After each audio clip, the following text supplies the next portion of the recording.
ஹல்லேலூயா. கர்த்தர் நல்லவர். சந்தோஷமா இருக்கிறவங்க சத்தமாய் ஹல்லேலூயா சொல்லலாமா?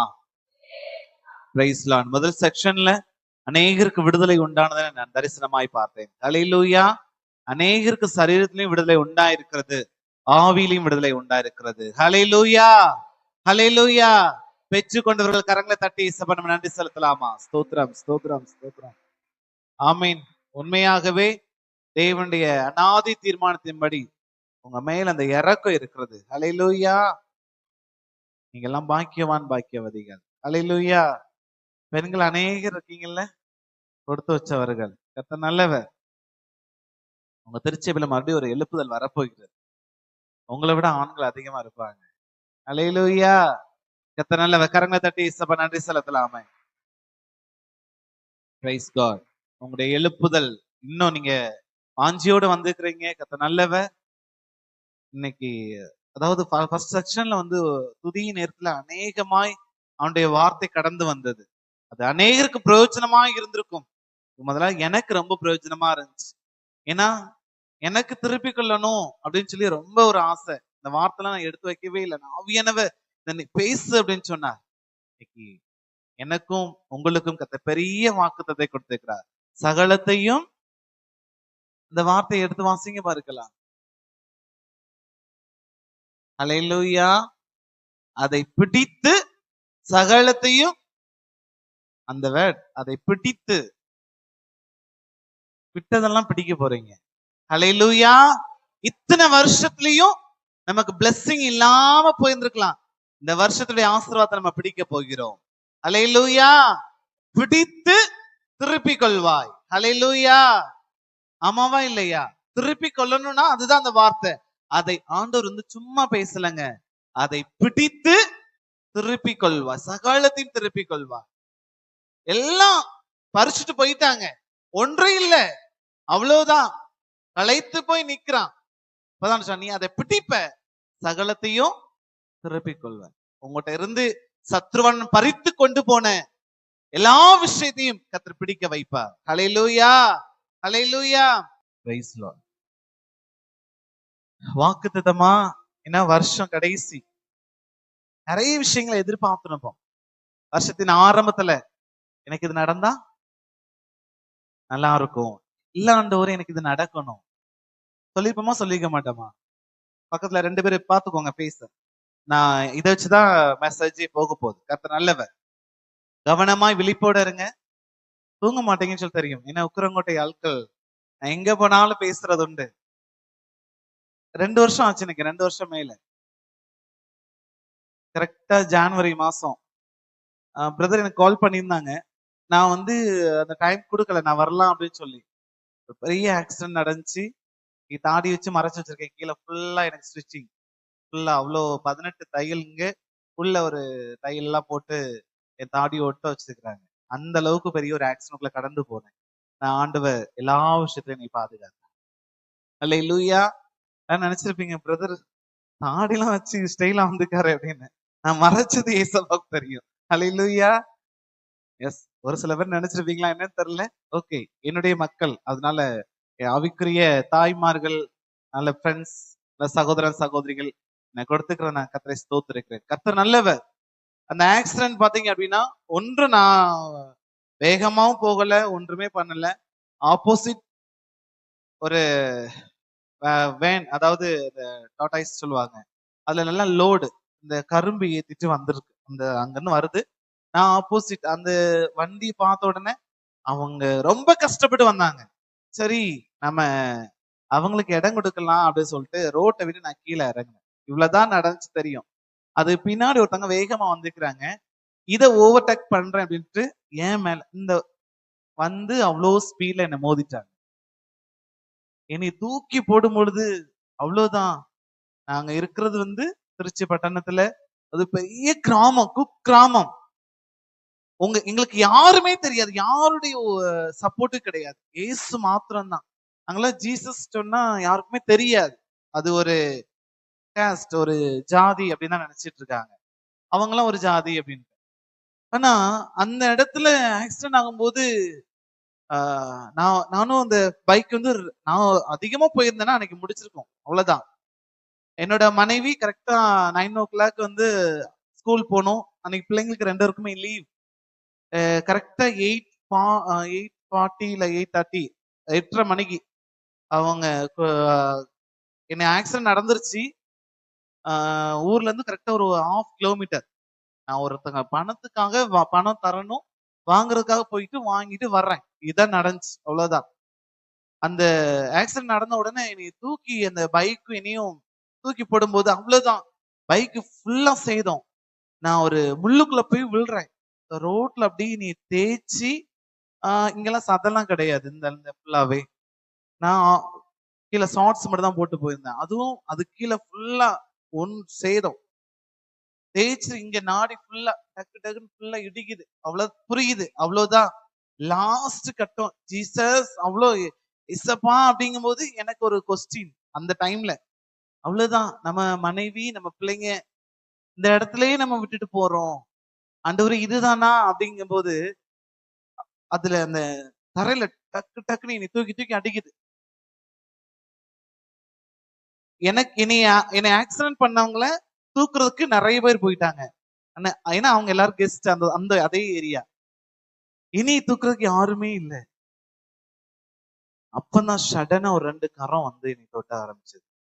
2 கரம் என்னை அப்படி தாங்கி நிக்கும் பொழுது அந்த கரத்தையும் மிஞ்சி கீழே அடிக்கிறத ஃபீல் பண்றேன். அப்ப புரியுது, ஏதோ ஒரு கரம் தாங்குது, ஆனாலும் நம்ம மூழ்கடிக்கணும் அவ்வளவுதான் அப்படின்னு சொல்லி ஏதோ ஒரு காரியம் நடக்குது. ஆண்டவர்கிட்ட சொன்னேன், இசப்பா அந்த தெய்வ தூதர்களை போல் அதை நான் ஃபீல் பண்ண முடிஞ்சது. பாத்தீங்க அப்படின்னா 2 கரம் பிடிச்சது, அவ்வளவுதான். ஒரு மனுஷங்க நம்ம பிடிச்சிருந்தா எப்படி தாங்கினா, குழந்தை விழும்போது தாங்கினா எப்படி இருக்கும், அப்படி இருக்குது தெளிவா புரிஞ்சிச்சு. அது விழுந்து நான் முள்ளுக்குள்ள போய் சிக்கி நிக்கும் போது ஒரு நிமிஷம், ஒரு செகண்ட் கூட இது பண்ணல. நான் டக்குன்னு இனி யாருமே தூக்கல. ஆவியனை எழுப்பினா எழும்பி நான் ஓடி போய் என்னை ஆக்சிடென்ட் பண்ணாங்களா அவங்கள போய் தூக்க போனேன். அங்க இருக்கிறவங்க எல்லாரும் பார்த்து அப்படி விலகிட்டாங்க. என்னன்னு பார்த்தா இங்க இருக்கிற இந்த சதை ஃபுல்லா தொங்க ஆரம்பிச்சிருக்கு. எனக்கு தெரியல, ஓப்பன்ல இருக்கு. அப்புறமா எனக்கு தண்ணி கொடுங்க அப்படிங்கிற யாரும் தர மாட்டேங்காங்க. அவங்களதான் பார்த்துட்டு இருந்தாங்க. அப்புறமா ஒரு பிரதர், யாருன்னே தெரியல, அவங்க அந்நேரம் கண்டுபிடிக்கவே இல்லை. வாங்க நான் உங்களை ஹாஸ்பிட்டல் கூட்டு போறேன்னு சொல்லிட்டு டக்குன்னு அங்க வீட்டு பக்கத்துல ஒரு கிளினிக் இருக்கு, ஒரு சார் அவங்கள எனக்கு பக்கத்துல கூட்டு போனாங்க. அவங்க டக்கு டக்குன்னு இதை ஃபுல்லா எடுத்து வச்சு ஸ்டாப்லர், அவங்க நல்லா உங்களுக்கு தெரியும், இப்போ ஸ்டிச்சிங் இல்லாம ஸ்டாப்லர் வச்சு அடிப்பாங்க, அடிச்சுட்டாங்க. டக்கு டக்குன்னு அடிச்சுட்டாங்க. எந்த ஒரு இன்ஜெக்ஷன் இல்லாம டக்கு டக்குன்னு அடிச்சுட்டாங்க. ஃபைனல் என்ன அப்படின்னா, அவங்க அடிச்சதுல வந்து அங்கங்க ஹோல்ஸ் இருந்தோம்னா அந்த ஹோல்ஸ் வழியா பிளட் அப்படி டேப்பத்திற்குன்னு அப்படி அடிக்கும். அந்த மாதிரி அடிக்குது. என் ஒய்ஃப் வந்து ஸ்கூலுக்காக பாத்தீங்க குளிச்சிட்டு இருக்காங்க. அங்க இருந்து கத்துறாங்க, டீச்சர் டீச்சர் டீச்சர் அப்படி. உடனே அப்படி நைட்டி போட்டு வேகமா ஓடி என்ன அப்படின்னு பார்க்க வந்து சாருக்கு இப்படி ஆக்சிடென்ட் ஆயிடுச்சுன்னு அவளுக்கு அப்பவுமே மயக்கம் வந்துருச்சு. வெளியே வந்து அது பக்கத்து வீடு பக்கத்துல தானே, பக்கத்து ஸ்ட்ரீட் தான் அந்த கிளினிக் இருக்கு. உடனே வந்து பார்க்க அவ்வளோ அழுகை. நான் அப்ப சொல்றேன், அழாத, ஏசப்பா கூட பாதுகாத்துட்டாருப்பா அப்படின்னு நான் தைரியமா சொல்றேன். ஆனா அவ சொல்றா, நீங்க நான் பேச பேச எக்ஸ்ட்ரா அந்த ஸ்டிச் பண்ணதெல்லாம் ஓப்பன் ஆகுது. உடனே அப்படி பிடிச்சிட்டு நான் வீட்டுக்கு வந்துட்டேன். இன்ஜெக்ஷன் ஏதோ பெயினுக்குள்ள போட்டிருப்பாங்கன்னு நினைக்கிறேன். வீட்டுக்கு வர்றேன், பிளட் ஊத்துது. உடனே ஒரு டிரைவரை பிடிச்சி கார் எடுத்துட்டு ஹாஸ்பிட்டல் மணப்பாறை போயிட்டோம். அங்க போய் பார்த்தா அவங்க எமர்ஜென்சி வார்டு கொண்டு போனாங்க. உடனே அங்க இருந்த அந்த ஸ்டாப்லர் எல்லாத்தையும் மறுபடியும் எடுத்தாங்க. அப்புறமா உட்காந்து பயங்கரமா நடந்த ஆரம்பிச்சு. அப்பதான் எப்படி இதை தாங்கிட்டு இருந்தீங்க, என்ன ஆச்சு அப்படின்னு மறுபடியும் அவங்க ஸ்கேன் பண்றாங்க, எல்லாம் பண்றாங்க, மண்டையில எல்லாம் இது பண்ணி பார்த்தா என்ன அந்த கரம் தாங்குச்சு. பாத்தீங்களா, எனக்கு சதம் மட்டும் தான் ஓப்பன் ஆயிடுச்சு, வேற எந்த ப்ராப்ளமுமே இல்லை. அல்லேலூயா, தெய்வ கரம் பாதுகாத்தது. அதுக்கப்புறமாக அவனுடைய ஊழியத்தை தைரியமாய் மறுபடியும் செய்ய உதவி செஞ்சார். இன்னைக்கும் நான் அதை புஷ் பண்ணனா அது பெயின் இருக்கும். அதனால தெய்வனுடைய கரம் என்னை தாங்கினது. அவ்வளோ பிளட் வீணானாலும் ஆண்டவர் மறுபடியுமா இந்த பலத்தை திருப்பி கொடுறதுக்கு உதவி செஞ்சார். அல்லேலூயா. மறுபடியுமாக, ஏன்னா அந்த ஏரியால ஜெபிக்கும் போது அந்த அந்த இடத்துல ஒவ்வொரு சுவிசேஷம் சொல்லும் போது அந்த இடத்துல இருக்கிற ஜனங்களுக்கும் அங்குள்ள திருச்சபைகளுக்கும் போய் ஆண்டு வார்த்தையை சொல்லும் பொழுது சத்ருவான் பேச விடாதபடிக்கு எங்கதான் ஸ்டாப் பண்ணுவான்? அங்கதான் அந்த தொண்டை, த்ரோட், இந்த வாய் பகுதி தான். நான் ஆண்டவர் சரியா அதை விட இன்னைக்கு 1000 மடங்கு ஆண்டவர் எடுத்து பயன்படுத்த ஆரம்பிச்சிருக்கார். ஹல்லேலூயா. கரங்களை தட்டி சபா நன்றி செலுத்தலாம். 2 வருஷத்துக்கு அப்புறமாக நான் உங்களை பார்க்கறதுக்கு ஆண்டவர் உதவி செஞ்சார். நான் சத்தமா பேசிருந்தா என் பையன் ஓடி வருவான், வந்துட்டு அப்பா நீ சைலண்டா பேசு, உனக்கு பெயின் வலிக்கும் அப்படின்னு சொல்லுவான். ஆனா இப்ப கொஞ்சம் சொல்லுவா, இல்ல நீ இப்ப பேசலாப்பா, உன் கூட ஏசப்பா இருக்கிறாங்க அப்படின்னு சொல்லி. அந்த அளவுக்கு என்னுடைய மகனையும் என்னுடைய மகளையும் கத்த நல்லா வளர்த்து கொடுத்துக்கிறார். எல்லாமே உங்களுடைய ஜபங்கள் தான். ஏன்னா வாலிபனா உங்க திருச்சபைக்கு நான் வந்திருந்தேன், ஞாபகம் இருக்குன்னு நினைக்கிறேன். ஆண்டருடைய கிருபினால திருமணத்தை நடத்த உதவி செஞ்சா அதை பார்க்க நீங்க எல்லாரும் வந்து பிளஸ் பண்ணீங்க. குழந்தைகளை ஆசீர்வதி அதையும் நீங்க பார்த்து நிறைய பேர் பிளஸ் பண்ணீங்க. அந்த ஆசீர்வாதம் எல்லாம் கத்துறீங்க வாழ்க்கையில பழிக்க வைத்திருக்கிறார். நான் தான் அநேக வீட்டுக்கு வர முடியல, வெளிய இடத்துல போய் இருந்துட்டு ரொம்ப ஃபீல் பண்ணுவேன். இசப்பா எங்க பிள்ளைங்களுக்கு நடக்குதே, ஆசீர்வாதிங்க, உங்க கரம் கூடவே இருக்கட்டும் அப்படின்னு சொல்லி நான் ஜெபிக்கிற நேரங்கள் உண்டு. அநேக நேரங்கள்ல உக்கரங்கோட்டையை நினைக்காத நேரங்களே கிடையாது. அநேக நேரங்களை யோசிப்பேன், ஒவ்வொருத்தரையும் ஆண்டவர் ஞாபகப்படுத்துவா. சில டைம்ல எல்லாம் பாத்தீங்க அப்படின்னா அப்படியே எனக்கு தட்டி எழுப்பார், இவங்களுக்காக ஜெபி. எனக்கு நேம் தெரிய கூட அந்த பேச நிறுத்துறதை நான் பார்த்திருக்கிறேன். உண்மையிலே கர்த்தர் நல்லவர், அவர் ஆசீர்வதிப்பாராக. இன்றைக்கு உங்களுக்காக நான் ஸ்பெஷலா பிரதர் சொன்னதுக்கு அப்புறம் ஜெபிச்சுட்டே இருக்கும்போது ஆண்டவர் சொன்ன வார்த்தையை நான் சொல்லிட்டு போக விரும்புகிறேன். இது வரைக்கும் ஒரு 11:30 வரைக்கும் நினைக்கிறேன், நிறைய வார்த்தைகள் தீர்க்க தரிசனமா தான் ஆண்டவர் பேசினார். இனி உங்க வாழ்க்கையில என்ன நடக்க போகுது, செப்பரேட் தனித்தனியா யார் யாருடைய வாழ்க்கையில ஆவியானவர் என்ன செய்ய போகிறார் அப்படிங்கறத குறிச்சு நம்ம பார்க்க முன்பதாக உங்களுடைய தலைகளை தாழ்த்தி இசப்பாட்ட சொல்லுங்க, இசப்பா என்னோட பேசுங்க, என்னோட பேசுங்க. ஹல்லேலூயா. இயேசுவே ஆண்டவர் மரணத்தினின்று உயிர்த்தெழுந்தார், கால்கள் யாவும் முடங்கும், நாவு யாவும் போற்றிடும் அந்த இயேசுவே ஆண்டவர். இயேசுவே ஆண்டவர்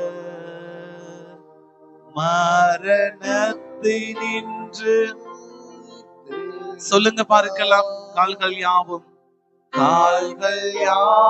முடங்கும், நாவு யாவும் போற்றிடும் அந்த இயேசுவே ஆண்டவர்.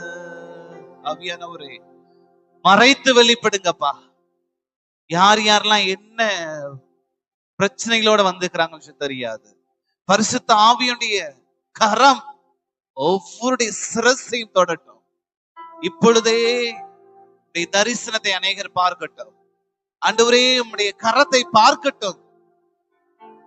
S Lord ரிமனஷந்தரோ. ஹல்லேலூயா. இயேசுவாலெல்லாம், இயேசுவாலெல்லாம், இயேசுவாலெல்லாம் ஆகும். இயேசுவாலெல்லாம், இயேசுவாலெல்லாம், இயேசுவாலெல்லாம்